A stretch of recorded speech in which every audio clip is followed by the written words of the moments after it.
Hey, good afternoon, everybody.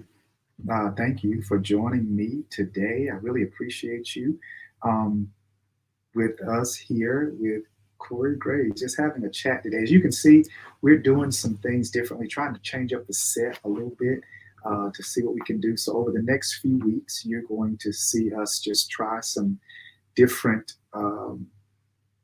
sets to see which work best for us and for you as our viewers. So, bear with us and make sure that you give us some feedback. This one, I don't know about this one. We're gonna have to work on this one to make sure that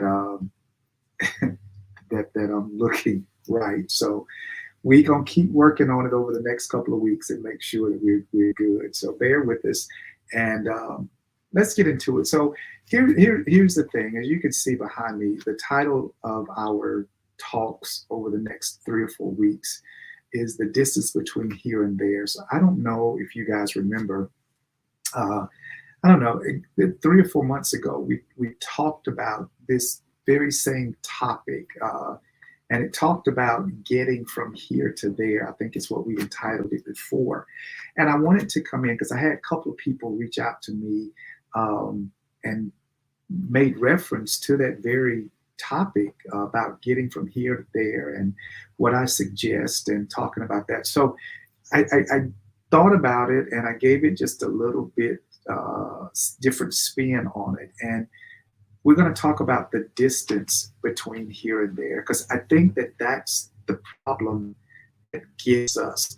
If it doesn't happen immediately, we have a problem with patience. So the distance between you're here, where you are today, and where you want to be tomorrow is literally up to you. And I just want to start that. That's the foundation for us today.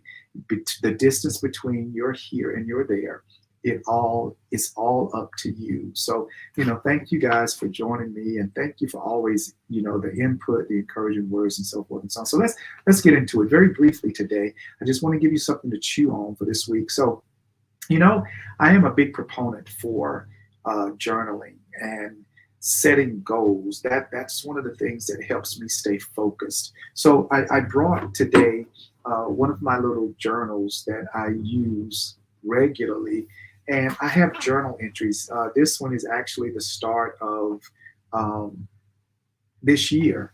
And as I write in my journal, it sort of kind of helps keep me knowing that I am accomplishing what I want to accomplish. So, I set some things at the beginning of the year that I wanted to see. We are just finishing up last week the first quarter of the year. So I had to set first quarter goals, and now starting this month, I'll set second goals and so forth and so on. So I needed to make sure that when I set those goals, they were literally something that was attainable. That's number one. I think every short-term goal should be set, and I think that it should be something that's attainable over a few weeks, at the very most, a couple of months. So make sure you get that. When you are setting those goals, you need to set those short-term goals to where they can be achievable or attainable in just a few short weeks, at the most a couple of months, which is how I break down my little world in the first quarter. So there are things that I wanted to accomplish and wanted to see and wanted to do, and so that's how I did it. Now, when we talk about the distance between you're here and you're there, how what it takes for me to get there, the length of time it takes for me to arrive, it's all up to me. And I know that some of you are going to say, well, you've got other variables that you have to consider if it's depending on what you're trying to do. And I would say, yes, you're absolutely right. But again, those are long term goals. That's something that's super big and super major that goes into those long term goals, like life changing goals and life changing things. But I'm talking about setting those short term goals so you can make sure that they are attainable. Say, for example, there was a credit card that I had. So in January, I was like, by the end of the quarter, I want to have this credit card paid off. And so I intentionally write down in my journal. That would be a short-term goal. And from there, I would put money, I would make sure that I hold myself accountable. So for that example, the distance between the here and the there, I gave myself a certain amount of time and I put a plan of action together so that I could do it. So $40 a week, $60 a week, to make sure that by this time last week, March 31st, that would be paid off. Did I reach it? Yes. Do I set another one? Yes. I'll go to another credit card or whatever the case may be. If you want to go back to school, getting enrolled in school is a process. So by August, I want to go back to school. So what are you going to have done over the next few weeks? I'm going to decide on a major. I'm going to decide on what school I'm going to do. So these are things that are short-term goals that need to be set. And by doing that, you literally shorten the distance between your here and there. So over the next few weeks, I want to talk about how do you set those goals and particularly journaling, because I think journaling is so important as it relates to keeping us accountable. It allows you to see what you're doing. It allows you to make sure that you are getting to those benchmarks. So by the end of the week, this is what I'm going to have done.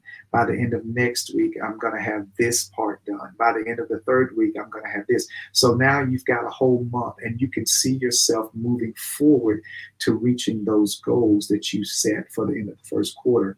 Same thing now for the end of the second quarter of the year. What goals are you going to set? And where do you want to be? Everybody, there are those that's going to say, well, I'm satisfied. I ain't trying to go nowhere. I'm making the money. I got a job that I like. Everybody wants to go somewhere. Okay. If you don't, that means you're dead. Literally. That means that you have become so stagnant that life for you has stopped. Don't ever get that comfortable in life where you don't see yourself going somewhere. And it doesn't have to be anything major. It doesn't have to be anything life-changing. It could be, as it relates to working out, changing bad habits, changing your thought patterns, anything, gardening, learning a new recipe. How do I go from not knowing how to cook this dish to being able to cook this dish and it's edible and it tastes good? So these are how do I get from here to there. And our lives are filled with those moments of how do I go from where I am to where I want to be. That's called evolving. That's called growing. That's called maturing. And when you get to the place that you don't want to evolve, that you don't want to mature or grow, then something's wrong, because that's what life is supposed to be about. It's supposed to be about growth, and it's supposed to be about evolution and maturation and getting to that place where you're better tomorrow than you were yesterday. You are better next month than you were this past month. And I think that that's something that we don't ever allow ourselves to become aware of, that how stagnant we become. I think we should always be looking for growth in some area of our life, whether it's financial, physical, emotional, mental, whether it relates to our hobbies, whether it relates to our relationships, whether it relates to whatever. I think that we should all be looking for an area for us to grow in. And that's simply going from where you are to somewhere that that you can say, I see the growth in me. I see how I've evolved. I see how I have matured. I see how I've grown. And when you can become conscious or aware of that very thing, think about the changes that you can make in your life. Think about that. One of the things for me is I want to work on my reaction time to certain things. I want my reaction to decrease, and I want my responding to increase. So how do I go from here to there with that? I've got to first be aware that I am just reacting. I tell people all the time, when you react, that's emotionally driven. That's based off of feelings. But when you respond, that's based off of your cognitive ability. You think things through before you give an answer, before you take an action or something. So I'm learning or trying to learn how to get better with responding as opposed to reaction.